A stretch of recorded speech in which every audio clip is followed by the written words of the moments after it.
I see a future where AI becomes part of the team that's deciding how to deal with a legal case, or how to deal with a medical diagnosis.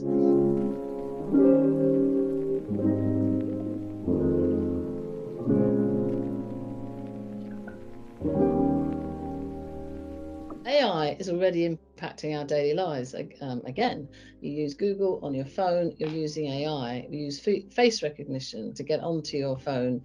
That's AI. We're using Google Translate. That's AI. I keep plugging Google. Anything to do with speech processing, video processing, image processing, text processing, natural language processing is AI. The buzz at the moment is generative AI, ChatGPT. It's a bit like Hoover is to vacuum cleaners.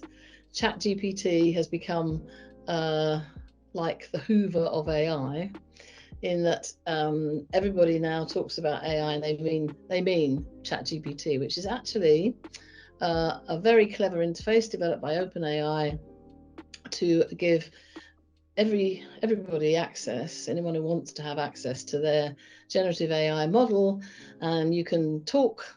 It feels like you can talk to the system, ask it questions, and you get answers back in a natural language. You can do it with images and video as well, and it all feels very clever, but it's not at all sentient, and it's not very intelligent either.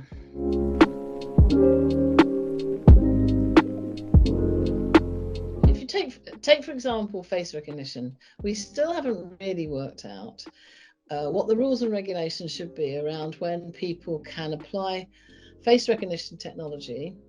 Did anyone ask you whether you wanted the face recognition technology on your phone? You get offered it as a system download, and then you can choose to use it. So face recognition in surveillance, we all know this happens in China, but it's happening in a creeping way in Europe and the US as well. Our security forces are using them. But on the other hand, I like the fact that there's a CCTV camera in the car park at night, so I feel safer. And all these new technologies, and the technologies that are going to come in the future, we don't even know about yet. New AI technologies that we have no clue what they are and how they're going to be used. All these things have a good and a bad side, the yin and the yang, right? Benefits and threats. And we have to learn how to make the best use of the benefits for the good of humanity, for the good of society, for the good of ourselves, for the good of the business, and how to mitigate against the threats. And that's what we've got to learn to do.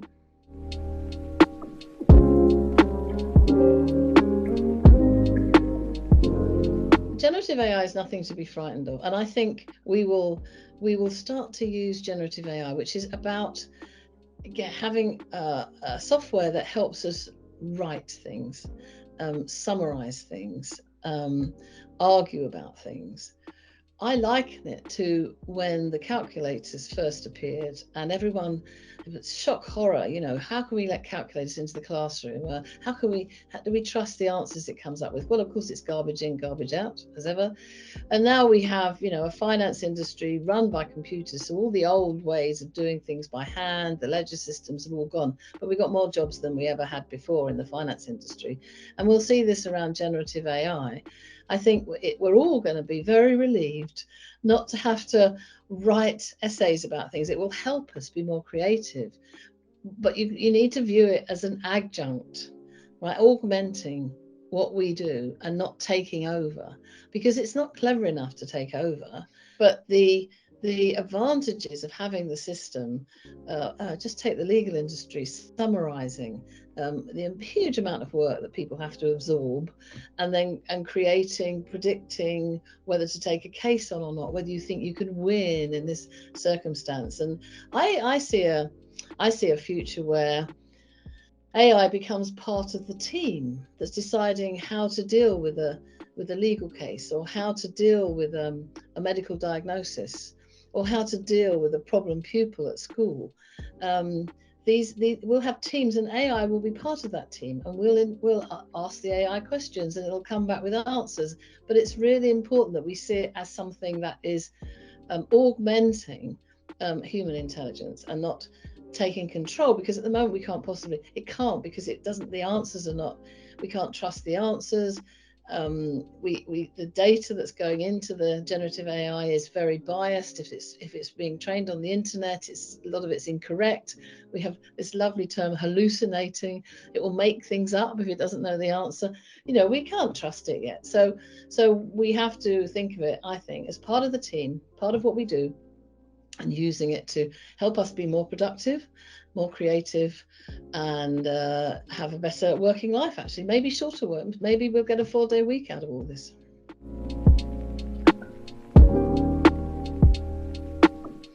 In the book I co-wrote with Kieran O'Hara called For Internets, we talk about the geopolitical forces that are causing the fragmentation of the internet today. And the same geopolitical forces are playing out as AI emerges, being trained on the data that emerges from the internet.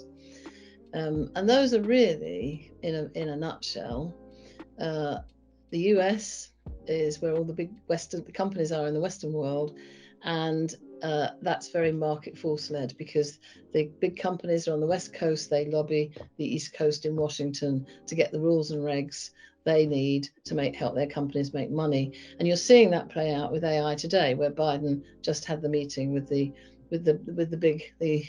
vice presidents of the big tech companies to talk to them about how we regulate AI. Self-regulation, is that a good idea? We don't know. We can argue the issues around data protection, privacy, trust and security, but we can only partially influence, because the companies outside of Europe don't have to abide by these rules, and it's only when they're trading within Europe that they have to worry about them. So we have some soft power there, but we don't have the market-led power they do in the US. And then moving further around the world, of course, you come next to, I'll just skip over India for a minute, you come next to China, where we know that it's a longer story than this, but their approach is from the very beginning of the internet has been about using this technology, firstly to help people communicate, but secondly, and perhaps more predominantly these days, for surveillance and to control. And we see that creeping into our world as well. And this is I see threats to the democratic process.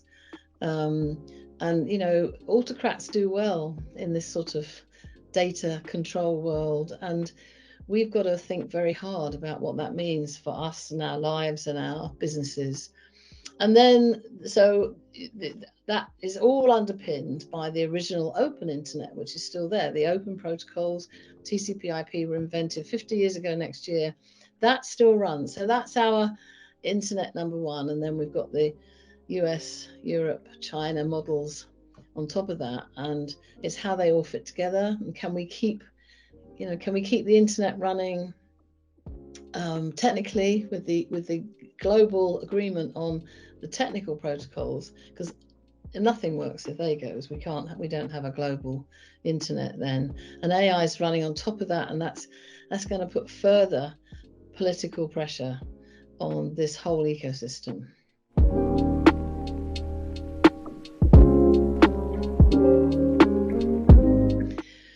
Well, it's so frustrating, because I wrote my first paper about the lack of women in computing in 1987,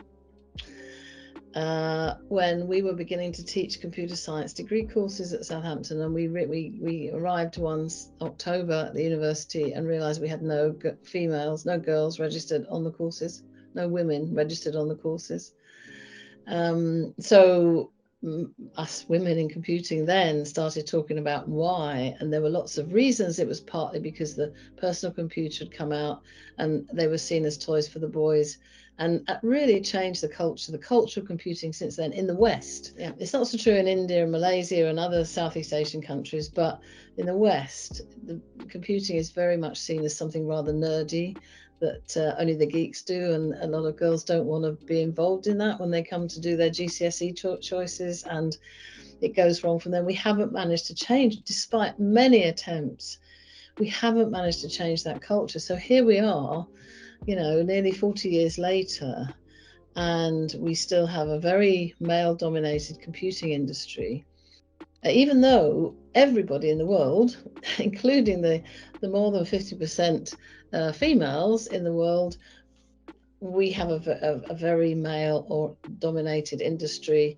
Women are very much not part of the design and development of computers and software, and we apply them, we use them, but we're not part of the design and the discussions about future technologies. The AI is even worse than that, because if you're going to get into the world of machine learning, if you're going to get into the world of machine learning programming, you've really got to have a mathematics or a computer science degree to be able to go into that. And so we're taking a very male-dominated a very male-dominated sector and pushing that into an even more male-dominated pipeline to AI. But of course, I argue very much that AI is much broader than just machine learning program. We have to apply it. We have to think about the ethics and the values and the wonderful opportunities, as well as the threats that we might need to mitigate against.